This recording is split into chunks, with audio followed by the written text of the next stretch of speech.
Merci de nous rejoindre sur ce plateau de la radio Télé-Ngoma Kivu pour vous informer.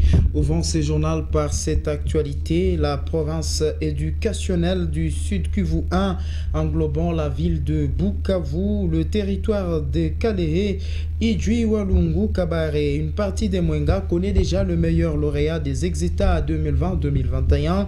Sur cette liste, on peut trouver Ongala Mitima Joseph du collège Al-Fajiri dans la section technique option mathématiques physique qui a obtenu 84%, alors que dans la section scientifique option biologie chimie, 2 élèves, notamment Barikiwa Alexias du complexe scolaire La Fontaine et Prince Koussi-Miragui de l'Institut Bwindi avec 84%.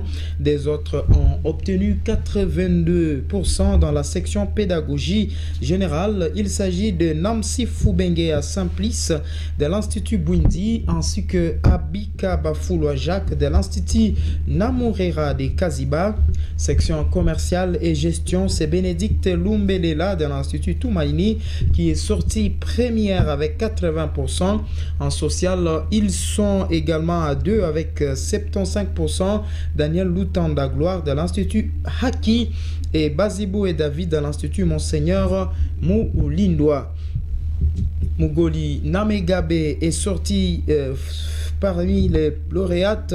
Il est du lycée Chirezi et première avec 74 en secrétariat et administration, alors que dans la section agriculture, c'est Nda Halire Akiza de l'Institut qui a eu beaucoup de points par rapport aux autres, soit 85.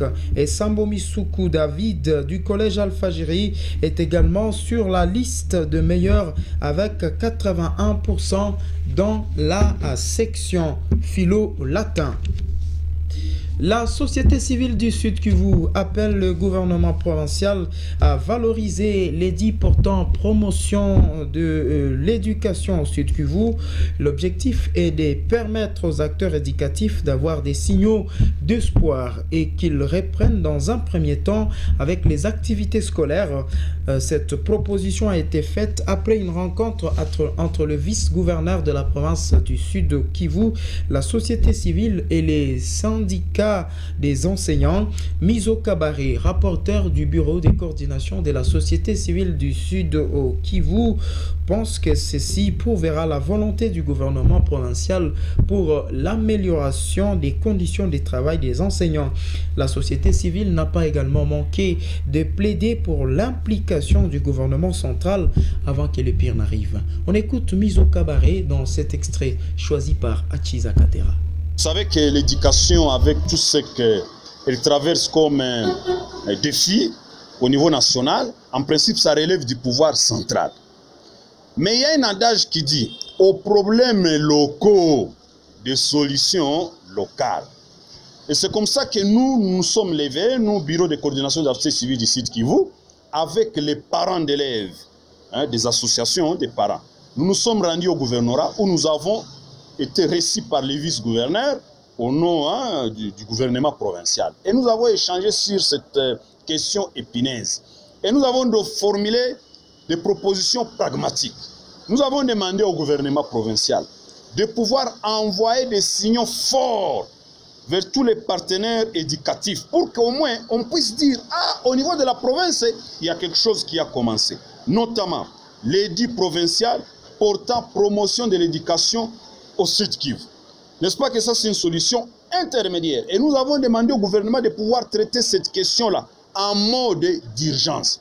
Et pour votre information, déjà la semaine qui commence, nous allons faire la même gymnastique au niveau de l'Assemblée provinciale pour causer, pour échanger avec les députés provinciaux, pour que déjà, au niveau du gouvernement, on sait déjà à quoi nous on s'attend en tant que société civile, en tant que parents, en tant qu'élèves, en tant qu'enseignants.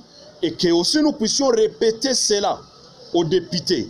Et que désormais ils comprennent que cette question des enseignants, qui concerne les conditions de vie des enseignants, c'est maintenant une question qui concerne toutes les forces vives du Sud Kivu, toutes les forces vives du Congo. Désormais, le combat doit être mené en synergie. La clinique ophtalmologique du centre hospitalier Biopharm applique les soins de qualité aux patients souffrant de maladies oculaires, suivis des conseils pour toute la population pour garder en responsable leurs yeux.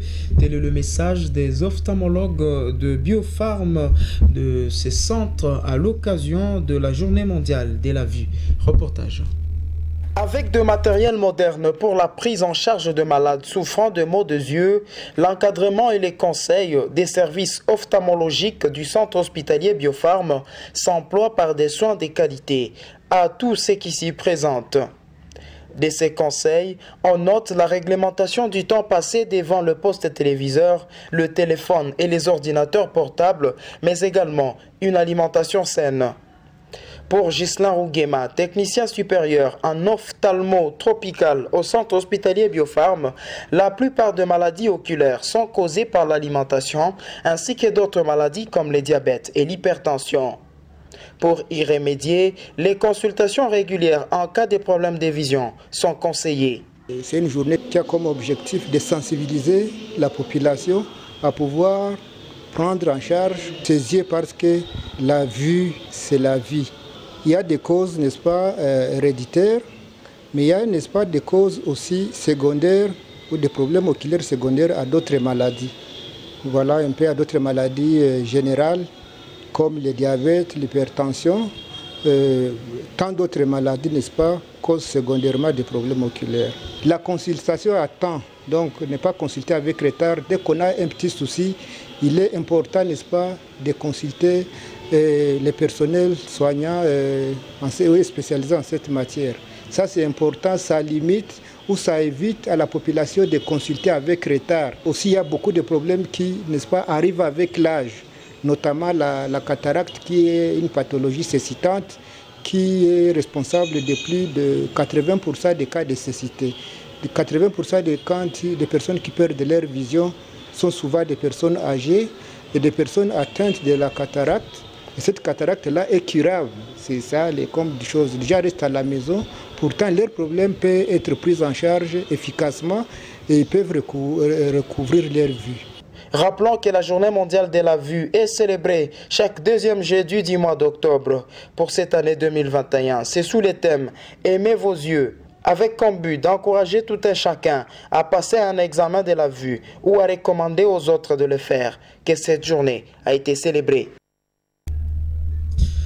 Parlons autre chose dans ces journaux. L'organisation Partenariat pour la protection intégrée propose au gouvernement provincial de négocier avec les agents grévistes du parquet de Bukavu car leur grève paralyse les activités judiciaires, les dossiers en justice suite aux non-tenues des audiences et impacte aussi sur l'augmentation des détenus dans les maisons carcérales de la province pourtant dans une déjà interview avec saturés. la RTNK ce vendredi 15 octobre 2021, PPI déplore que cela constitue une autre forme de violation des droits humains, mais en dépit de cela, rien n'est fait pour résoudre ces cas. PPI estime que la négociation avec ces grévistes serait une des précautions, mais aussi constitue une solution aux dossiers des justifiables et ceux qui sont en détention préventive qui souffrent par manque d'une solution à leur dossier. Notre source pense d'ailleurs que les dossiers datant d'ici septembre, jour du début de cette grève, doivent être reprogrammés à partir de la nouvelle rentrée judiciaire pour être traités. Maître Pascal Moupenda est directeur des programmes RDC au sein du PPI.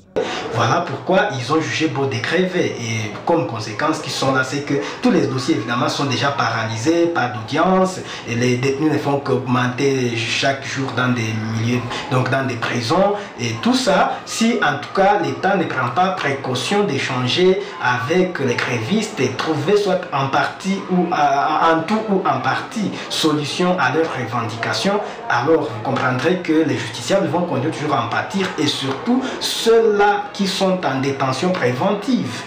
Parce que, comme je l'ai dit, c'est tous les jours qu'on est en train d'envoyer les gens en prison, mais aucun dossier n'est suivi. Et pour nous, c'est inquiétant. Et quand bien même, pour les quelques juridictions où on vous dit qu'on est en train de tenir des audiences, ce sont pour moi des audiences des semblants parce qu'on est en train de renvoyer tous les dossiers. Or, tous les dossiers renvoient aussi depuis le 6 septembre. Attention, ces dossiers-là doivent être reprogrammés. On rappelle, les activités sont paralysées depuis lundi 6 septembre 2021 au sein des tribunaux de paix et des grandes instances de Bukavu, la cour d'appel et au parquet général suite à la grève des agents et fonctionnaires de l'ordre judiciaire du Sud Kivu qui réclament la majoration des frais.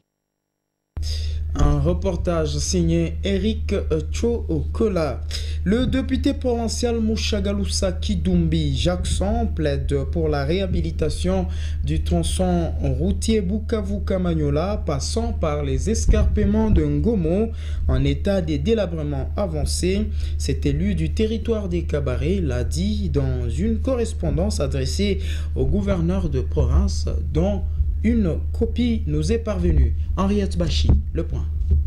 Dans cette correspondance, le député provincial Mouchagalousa Kidumbi est revenu sur l'importance de ces tronçons routiers reliant la ville de Bukavu à 3 territoires notamment Kabare, Walungu et Uvira. Pour cet élu du peuple, les habitants qui quittent Uvira ont difficile à atteindre la ville de Bukavu et c'est là à cause de ces mauvais états de cette route. Et d'expliquer que cette situation met en difficulté les usagers de cette route en perturbant les activités économiques entre la ville de Bukavu et les territoires ainsi que les autres provinces voisines. Pour faire face à ce problème, les députés Mouchagalousa Kidumbi plaident pour l'exécution des travaux d'urgence sur ces tronçons pour assurer sa praticabilité en cette période pluvieuse et c'est en attendant une solution durable. Ce dernier va jusqu'à proposer des travaux de chargement des terres sablonneuses, compactage de la terre et drainage des eaux de pluie, des travaux que l'office de route ou autre entreprise pourrait exécuter pour l'intérêt de maintenir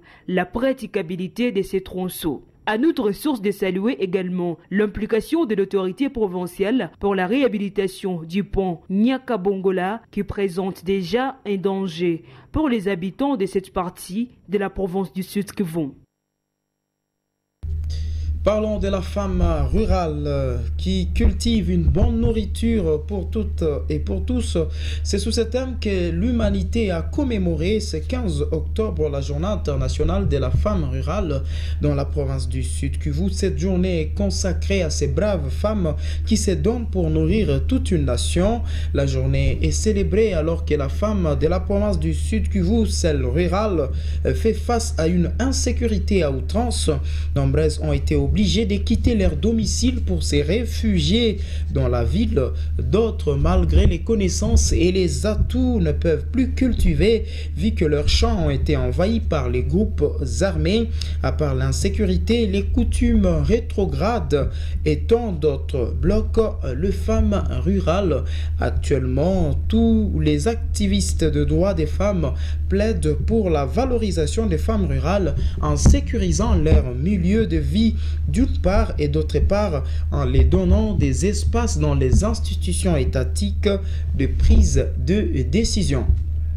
C'est la fin de ce journal. Merci de l'avoir suivi. Visitez-nous également sur le www.rtnk.org et sur toutes les plateformes de la radio télé numérique. Au revoir.